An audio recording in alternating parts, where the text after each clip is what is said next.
আপোনালোকৰ মিডিয়াৰ থ্ৰুৰে আমি আমাৰ বিটিয়াৰ বাসিন্দা ৰাইজক ধন্যবাদ জ্ঞাপন কৰিছোঁ যে আমি যুৱ শাখা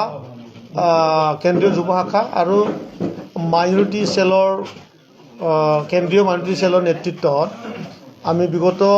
6-3-2026 পৰা চলো বিটিচি পাল্টাই চাচা চাচিৰ বাৰী যাই এটা কাৰ্যসূচী লৈছিলোঁ আৰু এই কাৰ্যসূচীৰ দ্বাৰা আমি বিভিন্ন ঠাইত গোসাইগাঁৱৰ পৰা মাজবাটলৈ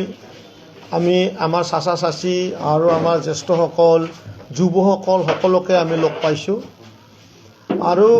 আমি ভাবাৰ দৰে যে BPF দলে যি বিটিচি অঞ্চলৰ যি ধৰণৰ প্ৰতাৰণা ঠগবাজ আৰু গাদ্দাৰীৰ ৰাজনীতি কৰিছে এই কথাখিনি আমি ক'বলৈ সুবিধা পাইছোঁ আৰু তেখেতসকলৰ এটাই কথা যে এইবাৰ নিৰ্বাচনত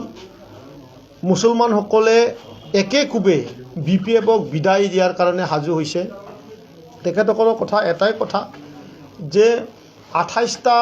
সিট জয় হোৱাৰ পিছত য'ত নেকি BJP হাতাও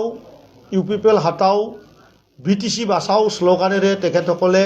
চৰকাৰ আনিছিল। তাৰ পিছতে ৰাতিৰ ভিতৰতে NDAত চামিল হৈ BJPত চামিল হৈ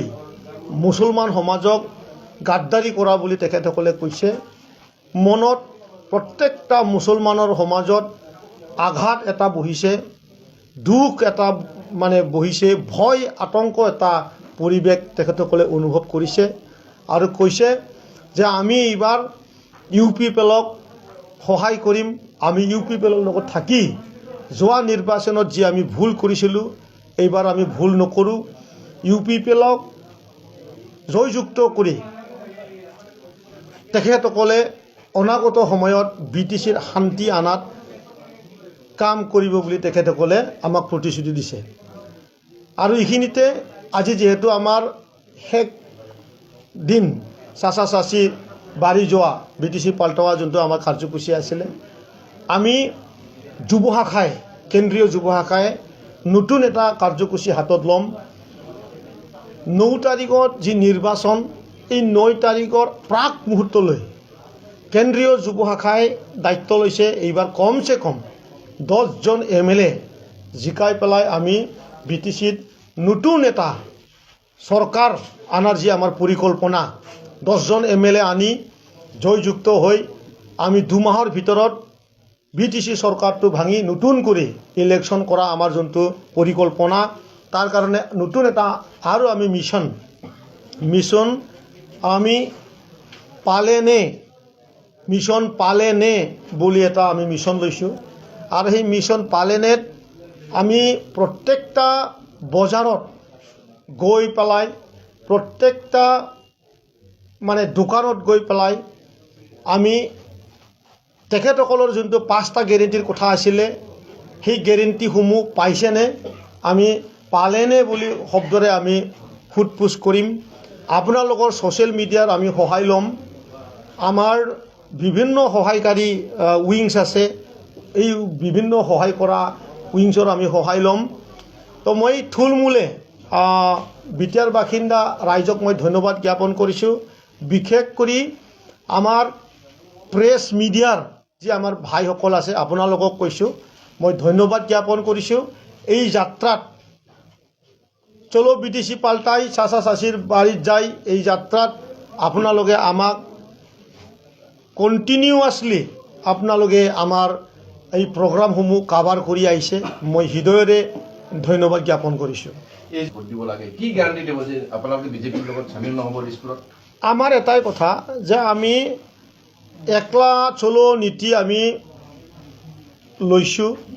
আৰু একলা চলো নীতিৰ দ্বাৰা অসমৰ যেনেকুৱা এটা পৰিস্থিতি আমি দেখিবলৈ পাইছোঁ, আজি BJPও অকলে চৰকাৰ কৰিব পাৰিব বা NDA হৈ চৰকাৰ কৰিব পাৰিব, আমাৰ তেনেকুৱা অনুভৱ হোৱা নাই। কাৰণ বিভিন্ন ৰাজনৈতিক দলসমূহ এতিয়া নিজৰ পুৰা ফ্ৰমত তেখেতসকলে প্ৰচাৰ চক্ৰত নামি আছে আৰু যিহেতু BJPয়ে বহুত দিন ধৰি আমাৰ UPPL দলক এলাহি কৰি আহিছে মই বিভিন্ন মাধ্যমত কৈয়ে আছোঁ আৰু BPFৰ লগত UPPLৰ মিত্ৰতাটো আৰু আগতে কৈছোঁ আমি সেইটো হ'ল তেল আৰু পানীৰ মাজত মিশ্ৰণৰ কথা এইটো কেতিয়াও নহয় গতিকে আমাৰ লগত মিত্ৰতা হোৱাৰ কোনো তেনেকুৱা এংগল আৰু নাই আমি যি প্ৰক্ৰিয়াৰে হাগ্ৰামা মহিলাৰীয়ে বিগত 20টা বছৰ BTC অঞ্চলটো চলাই আহিছে মুছলমানৰ আগত ধাৰ থৈ পেলাই তেখেতে 70টা বছৰ চলাইছিল আৰু এবাৰ BJP হাতাও UPPL হাতাও বুলি কৈ 28টা সিট পাইছে আমি এতিয়া মুছলমানবিলাকক বিশ্বাস দিছোঁ যে আমাৰ যোনটো 5টা বছৰ আমাৰ শান্তিৰ এটা চৰকাৰ আছিলে এই শান্তিৰ নাৱত মুছলমানবিলাক এইটো নাৱতে বাস কৰিলে শান্তিৰে জীয়াই থাকিব পাৰিব এই মততে আমি যাম আমি এটাই কথা কৈছোঁ যে আমি এই সময়ত অকলশৰীয়াকৈ যদি আমি 10টা সিট আমি জিকি যাওঁ কালি যদি আমাৰ কংগ্ৰেছৰ যদি চৰকাৰ হ'বলৈ সুবিধা হয় আমি কংগ্ৰেছৰ হাতটো মানে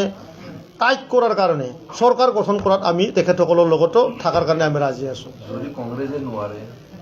নোৱাৰাৰ কথাই নাই এইবাৰ আমি ভাবিছোঁ কংগ্ৰেছৰ চৰকাৰ হ'ব আজি বিৰোধীৰ ভাগত চন্দন ব্ৰহ্ম ইতিমধ্যে UPPL দিছে এই ক্ষেত্ৰত দলৰ কেনেধৰণৰ চন্দন ব্ৰহ্ম এটা গাঁওবুঢ়া হয় এইসব মানুহৰ কাৰণে মুখৰ আনাটো আমাৰ টাইম পাছ তেওঁ এটা গাঁওবুঢ়া হয় শিয়াল বুঢ়া হয় আমতে কৈয়ে আছিলোঁ নহয় আমাৰ দলত আৰু এজন শিয়াল বুঢ়া আছে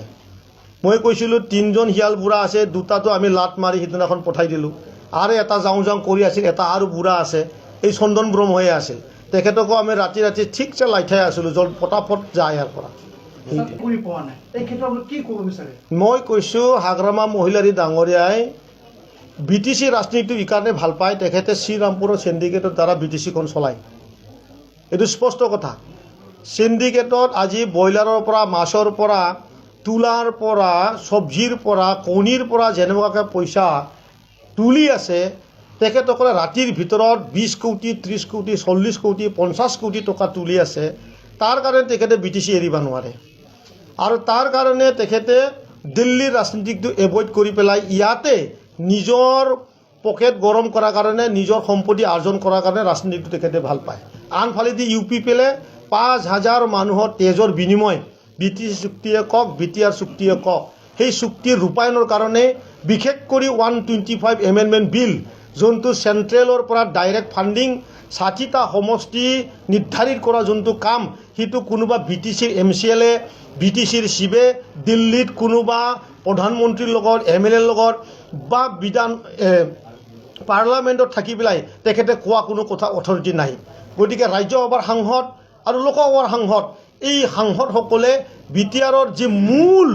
মূল আদি যোনটো গঠন কৰিব লগা যি কাম সেই কামটো সাংসদে কৰিব গতিকে হাগ্ৰামাৰ কথাৰ একদম মানে কোনো ওজন নোহোৱা এটা কথা তেওঁ সিন্ডিকেটৰ পইচাৰ কথা ভাবে আৰু BTCত যোৱা যিখিনি ধন এই ধনটো লুণ্ঠন কৰি কেনেকুৱাকৈ আত্মসাৎ কৰিব পাৰে